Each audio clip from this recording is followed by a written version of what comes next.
Welcome back, everyone. You are now officially entering the second course in your Generative AI bundle, and I'm honestly thrilled to be guiding you through this next step.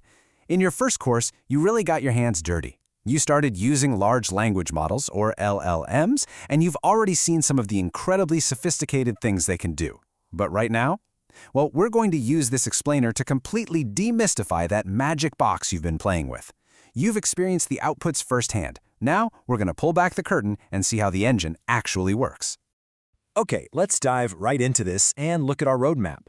We're going to start by pulling back the curtain, then explore the advanced autocomplete metaphor, decode tokens and probabilities, learn exactly how these models learn, confront the reality of hallucinations, and finally, finish up with AI as your collaborator. Section 1. Pulling back the curtain, demystifying the magic. As I mentioned, you've probably generated some highly sophisticated, almost spooky outputs in your coursework so far. When you first use it, it genuinely feels like magic, right? It kind of feels like there's a tiny little person inside the machine thinking away. But actually, scratch that. It's not magic at all. Today, we're opening up the hood of the car and looking directly at the gears.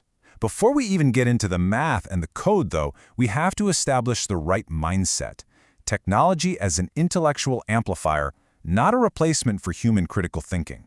This quote represents the absolute core of the human-centered AI framework. I want to be perfectly clear right from the jump here. The AI you've been using is not a replacement for your brain. It does not actively think. It is a collaborative tool designed specifically to assist your human learning and literally amplify your own creative potential. Section 2. The advanced autocomplete metaphor. Predicting the next word. So what actually is a large language model? Well, to understand it on a fundamental level, we really need to compare it to something you likely use 100 times a day, your smartphone. And this brilliantly illustrates the difference in scale between what you already know and what we're working with now. Think about your smartphone's predictive text. When you type, "The weather today is beautifully," it might suggest sunny. It makes this guess by looking at the last one or two words and remembering your basic texting habits. An LLM is essentially that exact same autocomplete principle, but on massive steroids. Instead of just looking at two words, an LLM's autocomplete can analyze hundreds of pages of text all at once, what we call its context window. It's calculating the next word based on a deep, incredibly complex understanding of grammar, facts, cultural idioms, and reasoning paths gathered from across the entire internet. Which perfectly brings us to the large language model. Why does that specific word matter so much? It basically comes down to two things. First, large training data. The model is exposed to vast digital libraries, books, academic articles, massive code repositories, websites. It internalizes diverse domains of knowledge, from physics all the way to fiction. Second, it has a large parameter count. Think of parameters as hundreds of billions of internal mathematical dials. During its training, the model adjusts these billions of dials to capture incredibly subtle nuances in human logic, tone, and context. It's a massive undertaking. Section 3. Decoding tokens and probabilities. The math behind the words. So we know it's a massive autocomplete engine, but how does it actually read those vast digital libraries? Here's the fascinating secret. Computers don't read words like you and I do. They process numbers. To bridge the gap between human language and computer math, LLMs use a process that converts text into something called a token. Stripping away all that anthropomorphism, the illusion that the AI is reading your prompt, what it's actually doing is chopping your text down into these mathematical chunks. A token can be a whole word, a part of a word like a syllable or a prefix, or even just a single punctuation mark. To help you visualize this mathematical conversion as you work through the rest of your course bundle, here is a really handy rule of thumb. 133 tokens is roughly equal to 100 standard English words. So when you see a model's limits discussed in tokens on your platform, you can use this simple ratio to estimate exactly how much real human text it can handle at one time. Now, what's really interesting about this breakdown is seeing exactly how the AI takes our language apart. Take the word fantastic. An LLM splits that complex word into its semantic syllables, fantastic. But a short, high-frequency word like cat, that translates to just one single token. And look closely at the word incredible. The punctuation mark gets isolated as its very own distinct structural token. This is how the AI sees our language, not as flowing prose, but as pieces of a giant mathematical puzzle.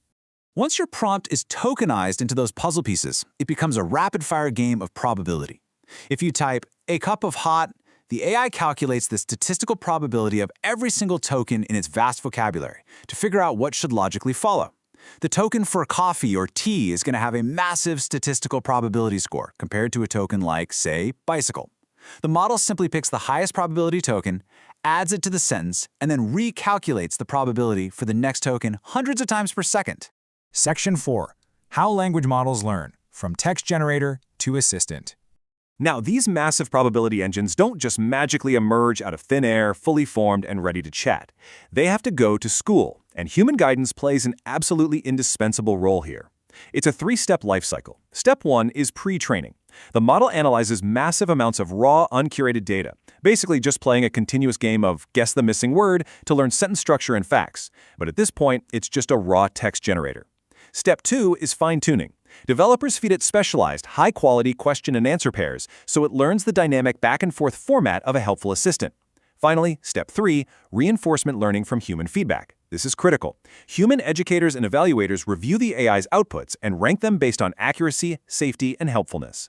The machine only aligns with our social norms and human values because humans are actively shaping its behavior in this final stage. Section 5. The reality of hallucinations, glitches in the matrix.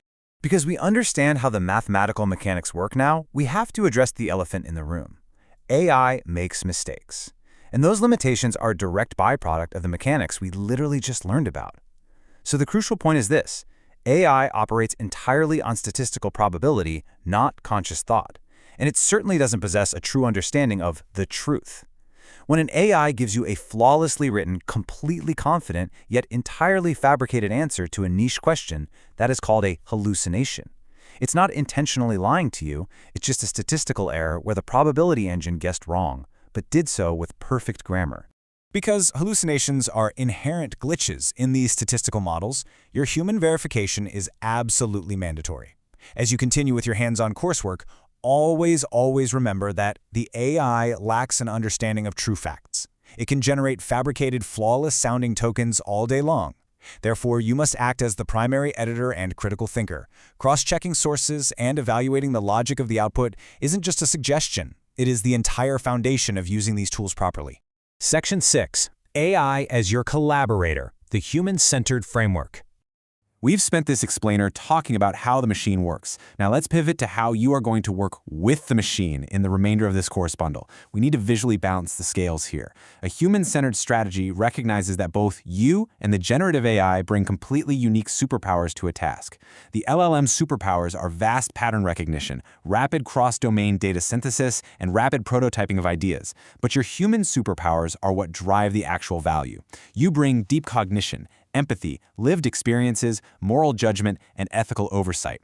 The AI is incredibly fast, sure, but you are wise. It is an augmentation tool to speed up your brainstorming and drafting, never a replacement for your human agency. Let's move to and see how this builds into our fundamental rules for application. As you go back to your interactive lessons, I want you to carry these 3 rules with you. 1. AI is a predictor, not a mind. It builds text piece by piece based on patterns. 2. Prompts are your steering wheel. Because LLMs rely so heavily on context, clear, precise, human-crafted prompts will always yield the best, most customized outputs. And 3, maintain cognitive ownership. Never ever copy AI output blindly.